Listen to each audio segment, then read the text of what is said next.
CBS News. To your point about the ability of what your party can and can't do, there's reporting out that suggests that grassroots allies are a bit frustrated with Democrats for not being able to combat the Trump administration more, especially as it relates to Patel.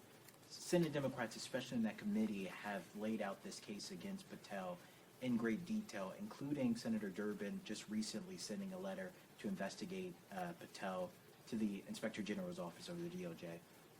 What's your response to that, to these grassroots allies potentially growing more and more frustrated that you guys aren't doing more? Well, I agree. The only thing I would tweak on that is reach out to the Republicans because they're the ones that are actually controlling what happens in the Senate, certainly with the confirmation votes.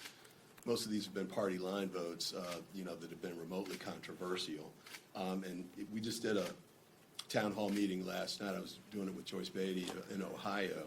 And people were calling in and saying, what can we do to help? And one of the things we said was, you've got 2 Republican senators in Ohio.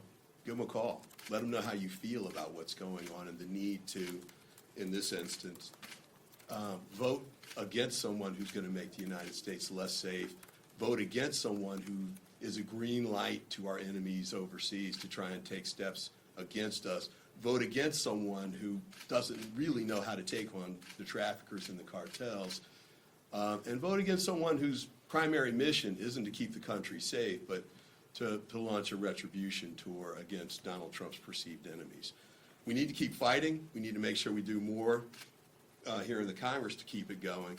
The courts have been great. I think there are 55 cases roughly, and I believe there's at least 8 injunctions.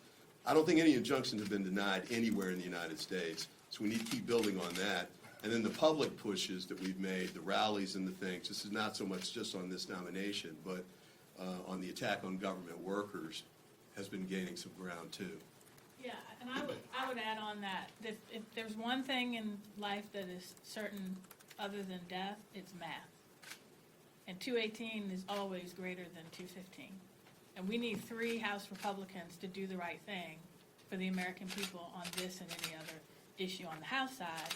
And we need Republicans in the Senate side to put the American people over politics and do the right thing. And so we are using the tools that the Constitution gives members of Congress in the minority party the ability to use. Those are not the only 2 tools that we as Americans have. And grassroots activists have an important role to play making their voice heard, especially putting pressure on Republicans. Hey, why don't you be one of the 3 in the House or one of the ones we need in the Senate to do the right thing? Because right now, Republicans feel the pressure if they buck Donald Trump when he's wrong. They fear repercussions. They need to also fear repercussions at the ballot box if they don't do what the American people want them to do. And this is an all-hands-on-deck moment. We cannot, as members of Congress, do this alone. We need grassroots activists. We need our attorney generals in the states who have been suing. We need affiliate organizations who are suing in the courts. This is an all-hands-on-deck moment to save American democracy and to save the services and programs that the American people expect government to provide to them, whether it is keeping them safe through the FBI or whether it is to ensure they can get health care and that if they're on Medicaid, they'll be able to get it. You cannot count on 215 to overcome 218 without those 3. We have time for one or